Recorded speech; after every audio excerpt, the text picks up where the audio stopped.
एजॉर्ट rifles Bharat में बनने लगी हैं। अब ब्रह्मोस मिसाइल हम बना रहे हैं। पहली बार भारत एक्सपोर्ट करने की स्थिति में आया है। फिलीपींस पहला देश बना है जिसने intermediate range ballistic missile BrahMos को भारत से एक्सपोर्ट करने के लिए ऑर्डर दिया है। यह हमारे लिए कितने गर्व की बात है कि अब हम उसको एक्सपोर्ट करने की स्थिति में आ गए। तो पहली बार हमने अब आत्मनिर्भर डिफेंस प्रोडक्शन में शुरू किया, और जो भी 1 लाख करोड़ की इंडस्ट्री है, अभी वर्तमान परिस्थिति में माना जाता है कि अगले 20 वर्षों में 5 लाख करोड़ की डिफेंस एंड एरोस्पेस इंडस्ट्री होगी। आज भारत में स्थिति यह है कि एजॉर्ट राइफल्स भारत में बनने लगी हैं, प्राइवेट सेक्टर में भी, और शायद आप में से कुछ लोगों को तो पता ही होगा कि एजॉर्ट राइफल का प्राइवेट सेक्टर का सबसे बड़ा कारखाना ग्वालियर में है, आप ही के राज्य में। और अब ब्रह्मोस मिसाइल हम बना रहे हैं। पहली बार भारत एक्सपोर्ट करने की स्थिति में आया है। फिलीपींस पहला देश बना है जिसने intermediate range ballistic missile BrahMos को भारत से एक्सपोर्ट करने के लिए ऑर्डर दिया है। यह हमारे लिए कितने गर्व की बात है कि अब हम उसको एक्सपोर्ट करने की स्थिति में आ गए। और डिफेंस कॉरिडोर 2 राज्यों में बना है, तमिलनाडु और उत्तर प्रदेश। अब ये समझिए कि इस ब्रह्मोस मिसाइल के हिस्से इन दोनों जगहों पे बनेंगे। और मुझे तो कभी कभी लगता है, हम तो यूपी के रहने वाले हैं, एक दौर था यूपी में कट्टे बना करते थे, अब ब्रह्मोस मिसाइल बन के एक्सपोर्ट होगी। उसके बाद भी किसी को नजर आए कि वक्त और हालात बदले नहीं हैं, तो मेरे विचार से नज़ारे का नहीं, नज़र का दोष है। अब आप देखिए, इसके बाद आप याद करिए 2019 के लोकसभा चुनाव के दौरान एक बार फिर मैसेज आया था कि प्रधानमंत्री जी राष्ट्र के नाम संदेश देने वाले हैं। लोग सोच रहे थे पता नहीं अब कौन सा नोट बंद होने वाला है। पर आप में से बहुतों को ध्यान है कि वो संदेश क्या दिया था। उन्होंने ये बताया था कि लो ऑर्बिट में मूव करने वाले किसी भी ऑब्जेक्ट को पूरी सटीकता के साथ डिस्ट्रॉय करने की कैपेसिटी भारत ने प्राप्त कर ली है अंतरिक्ष में, और यह कैपेसिटी प्राप्त करने वाला भारत सिर्फ चौथा देश है। न्यूक्लियर सबमरीन हमने इस समय में बनाई, वह कैपेबिलिटी हमने प्राप्त की, यानी देश की सुरक्षा को पूरी तरीके से मनोवैज्ञानिक दृष्टि से भी सुदृढ़ करना, यानी सेना को पूर्ण अधिकार कि जो करना हो करो। हमने बालाकोट भी करके दिखाया, और हमने सर्जिकल स्ट्राइक भी करके दिखाई, और उत्पादन में भी हम आत्मनिर्भर होंगे। आप में से बहुतों को शायद पता हो 400 ऐसे डिफेंस के उपकरण हैं जिनका की इंपोर्ट सरकार ने बैन कर दिया है कि अब ये भारत में ही बनाने पड़ेंगे, और इससे हजारों करोड़ रुपए का हमारा फॉरेन एक्सचेंज रिजर्व भी बचता है। तो इसलिए आप ये समझिए कि एक गरीब को शक्तिशाली बनाने से लेकर राष्ट्र को शक्तिशाली बनाने तक की एक पूरी प्रक्रिया है। और ये ऐसे ही नहीं है। जब हम ये कह रहे हैं कि 25 वर्ष पूरे होंगे तो हम कहाँ पे पहुँचे होंगे। एक OECD कंट्रीज का आप में से नाम सुना हो, organisation of economic cooperation and development.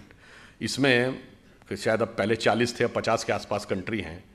उसकी रिपोर्ट ये कहती है कि 2048 तक परचेज पावर कैपेसिटी, जो पेइंग पावर कैपेसिटी होती अपने डोमेस्टिक मार्केट में, उसके हिसाब से भारत अमेरिका से बड़ी अर्थव्यवस्था हो जाएगा। पेइंग पावर के पैरिटी ये होती है कि जैसे अब ये बोतल है, ये आपको 10 रुपए की मिलती है। अब वो डॉलर के हिसाब से तो कितने की हुई, 12 सेंट की हुई ना। अमेरिका में 12 सेंट की नहीं मिलती है, वहाँ $1 की मिलती है। तो यहाँ ये बोतल 80 रुपए की नहीं मिलती है। तो उसे कहते हैं पेइंग पावर पैरिटी। तो मतलब हर चीज को आप डॉलर से कन्वर्ट करके नहीं देखते हैं, आप देखते हैं कि उस देश में क्या मिलता है। जैसे यहां किसी कोई 80 रुपए में ठीक ठाक नाश्ता करके आ सकता है, पर अमेरिका में $1 में कोई ठीक ठाक नाश्ता नहीं कर सकता। वहां $4 से $5 चाहिए नाश्ता करने के लिए। तो पेइंग पावर पैरिटी में तो हम आगे हो जाएंगे। अरे ये तो OECD का अनुमान है, आप चिंता मत करिए। अगर इसी दिशा में हम सही रूप में चलते रहे और देश की जनता इसी प्रकार से साथ में रही, तो समझिए कि हम सोने की चिड़िया भी बनेंगे और जगत गुरु भी बनेंगे। मगर उसके लिए किस चीज की आवश्यकता होगी? लक्ष्मी जी और सरस्वती जी दोनों की कृपा। लक्ष्मी जी भी कमल पे विराजती हैं और सरस्वती जी भी कमल पे विराजती हैं। तो जब तक कमल खिला रहेगा तो ये OECD के सारे अनुमानों को फेल करते हुए हम सबसे बड़ी अर्थव्यवस्था हर दृष्टि से हो जाएंगे, सिर्फ पेइंग पावर पैरिटी के हिसाब से नहीं होंगे। ये मैंने आपको इसलिए बताया कि हम आगे, और हम देखिए सबसे पहले आके डिजिटल इंडिया की जो शुरुआत हुई, ये डिजिटल टेक्नोलॉजी कहां तक अगले 25 साल में जा सकती है हमने कल्पना नहीं की है। जैसे मैं उदाहरण देना चाहता हूं, आज से 25 साल पहले चले जाइए, 1996 में, 26 साल पहले। आप में से बहुत लोगों को याद होगा, पहली बार ऐसा हुआ कि कंप्यूटर ने शतरंज की बाजी खेली गैरी कास्पारोव के साथ। IBM के कंप्यूटर डीप ब्लू 1996 में। वो एक शुरुआत थी डिजिटल एरा की। कि मतलब एक आर्टिफिशियल इंटेलिजेंस की एक फर्स्ट इनिशियल स्टेज थी, तब किसी ने नहीं कल्पना की होगी कि 26 साल के अंदर ऐसी ऐसी स्थिति आ जाएगी कि हम सबके हाथ में मोबाइल होंगे। मुझे याद है मैं पहली बार अमेरिका गया सन 2000 में, तब हमारी उम्र बहुत कम थी।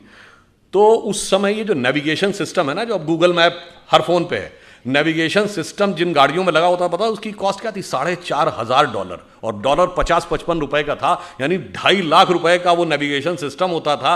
और जिन गाड़ियों में लगा होता था बहुत बड़े बड़े लोग ही लगवा पाते थे। तब हम लोग बड़ा आश्चर्य लगता था, तो बताता हुआ चलता है, लेफ्ट जाइए, बाएं जाइए, दाएं जाइए। अब फ्री में सभी के हाथ में है। इसलिए मैं कह रहा हूं कितनी दूर तक अगले 25 साल में जा सकता है, पूरा एक विजन होना चाहिए। इसलिए डिजिटल इंडिया हो, या इंटरनेट के कनेक्शंस में बढ़ोतरी हो, या ब्रॉडबैंड के कनेक्शन जो 6 करोड़ थे अब 80 करोड़ हो गए, ये सब इसलिए जरूरी था। या डिजिटल पेमेंट में हम सबसे आगे आते जा रहे हैं कि अगले 25 साल में हम टेक्नोलॉजी में कहां तक पहुंचेंगे, इस बारे में हमें समझने की जरूरत है। जैसा कि अभी जैन साहब कह रहे थे, तो ये भी याद दिलाते हैं कि 2014 से पहले स्टार्टअप सिर्फ 500 के आसपास थे, अब 70,000 के आसपास है।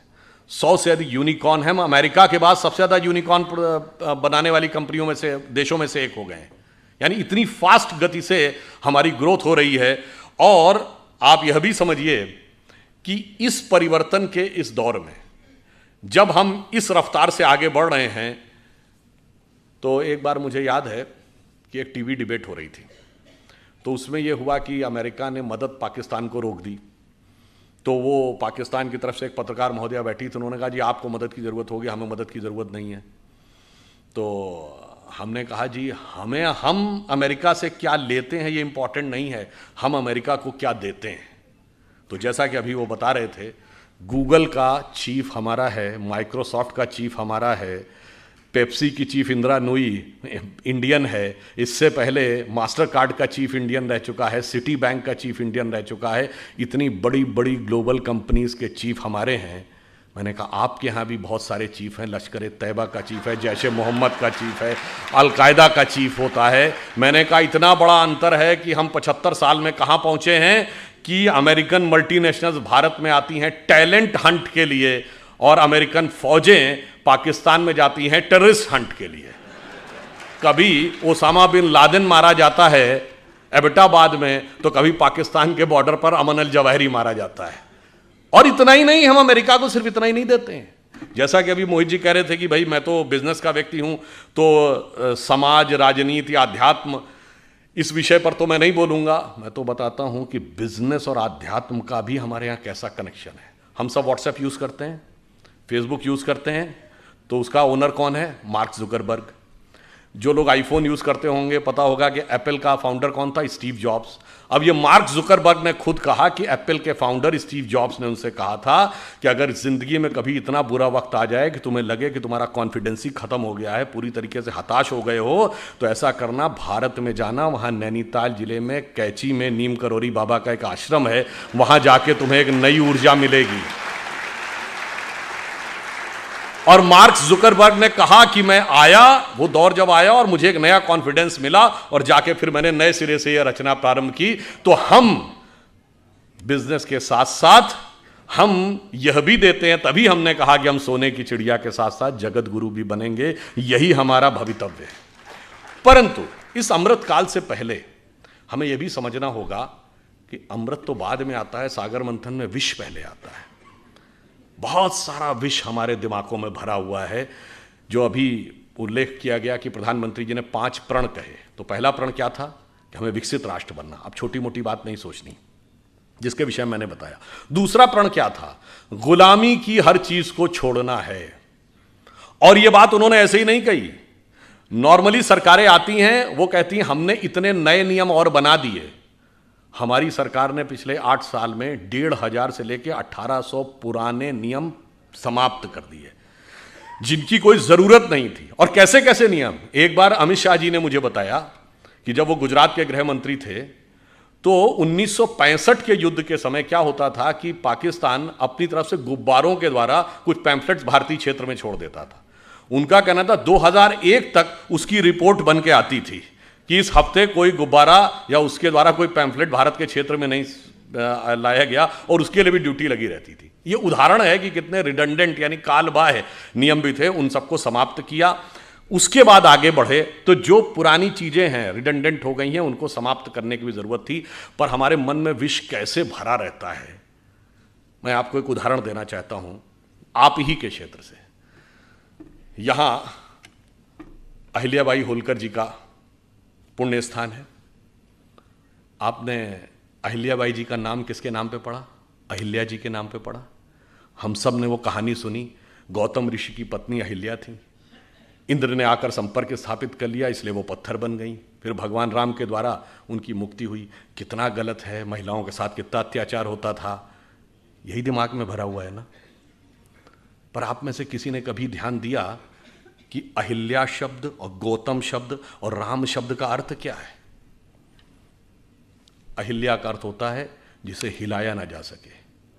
देखिए, ये सब हमारे अंदर की चेतना के द्वंद्व का प्रकटीकरण है। क्योंकि जब भगवान जन्म लेते हैं तो केवल एक सामान्य, उसके लिए लीला क्यों कहते हैं, वो एक एक जून के जीवन की घटना हमारे अंदर की चेतना का एक प्रकटीकरण है। मन की वह अवस्था जिसे विचलित नहीं किया जा सके, जिसे जरा भी हिलाया ना जा सके, वह है अहिल्या। जब मन उस अवस्था में पहुंचता है। अहिल्या किसकी पत्नी है? गौतम ऋषि की। तम शब्द का अर्थ क्या है? अंधकार। गौ का अर्थ होता है जाना। जब आप अंधकार के परे चले जाते हैं और ज्ञान के प्रकाश का साक्षात्कार करते हैं, तब चेतना उस अवस्था में पहुंचती है जिसे विचलित नहीं किया जा सकता। यह गौतम और अहिल्या के पति पत्नी होने का अर्थ है। और इसमें एक और बात है, आपको नहीं पता होगा, यह अंग्रेजी का जो गो शब्द है ना, जिसका मतलब जाना, वो संस्कृत के गो से निकला है। यही गो शब्द का अर्थ है जाना। गौतम का यही अर्थ है, तम के परे जाना। 10 बार आया है रामचरितमानस में, गो गोचर लग जा मन जाई तो जानो माया भरमाई। मगर हमारे दिमाग में भरा है कि गो अंग्रेजी का शब्द है। हमारे यहां गोचर, ग्रहों की गति को गोचर कहते हैं ना। आज का गोचर, ज्योतिषी से पूछे, कहता आज का गोचर, ये सब गो शब्द जाने से बना है। अब इंद्र कौन है? इंद्र शब्द का अर्थ जानते क्या है? बहुत बार हम लोगों ने सुना, खूब हमारे यहाँ कहानियों में है कि जैसे ही कोई एक ऋषि तपस्या करने लगा तो इंद्र ने जो है अपना अप्सराएं भेजकर उसकी तपस्या भंग करने का प्रयास किया, क्योंकि इंद्र का आसन डोलने लगा। इसका क्या अर्थ है? इंद्र शब्द का अर्थ जानते क्या है? आपने ईंधन वर्ड सुना है? फ्यूल के लिए यूज होता है, सोर्स ऑफ एनर्जी। ये ईंधन शब्द इंद्रन शब्द का अपभ्रंश है। इंद्रिय शब्द इंद्र से निकला है। हमारी सारी सांसारिक इंद्रियों की जो सोर्स एनर्जी है, दैट इज इंद्र। और जब कोई तपस्या करता है तो इसका अर्थ क्या हुआ? वो इंद्रियों को कंट्रोल करने की कोशिश करता है, तो इंद्र का आसन डोलता है, यानी इंद्रियों की सत्ता कमजोर पड़ती है। तो बाय लॉ ऑफ इनर्शिया इंद्रियां सबसे ज्यादा तेजी से उसके ऊपर इनर्शिया बैक फोर्स मारती हैं। और वो सबसे ज्यादा किस पे मारेंगी? मानसिक रूप से मानेंगे, कि वो मन सबसे प्रबल इंद्रिय है। इसीलिए कभी आपने ध्यान ही नहीं दिया होगा कि अप्सराओं के नाम क्या? मेनका, जहां पर मन एकाग्र हो, उर्वशी, हृदय को वश में करने वाली। ये सब प्रवृत्तियां हैं जो जाकर हमारे मन पर अटैक करती हैं। तो जैसे ही इंद्रियों की शक्ति, जब आप अंधकार के परे चले गए और उसे विचलित नहीं किया जा सकता था, यदि इंद्रियों की शक्ति के प्रभाव में आ गए तो क्या हुआ? पत्थर का क्या हुआ? चेतना शक्ति का लोप हो गया। आप पदार्थ यानी सांसारिक शक्ति के रूप में रह गए। जो आध्यात्मिक चेतना थी वो चली गई। अब आध्यात्मिक चेतना दोबारा कब मिलेगी? राम शब्द का अर्थ जानते क्या होता है? हिंदी या संस्कृत में शब्द है, रम धातु से बना है, जिसका अर्थ होता है रमना। रमनते इतराम, रमणीक स्थान, रमता जोगी। यानी किसी भी चीज जिस चीज में सेटल्ड होती है उसको रमना कहते हैं। इसीलिए राम शब्द का तात्विक अर्थ है रमनते इतराम, अर्थात वह तत्व जिसमें सारा संसार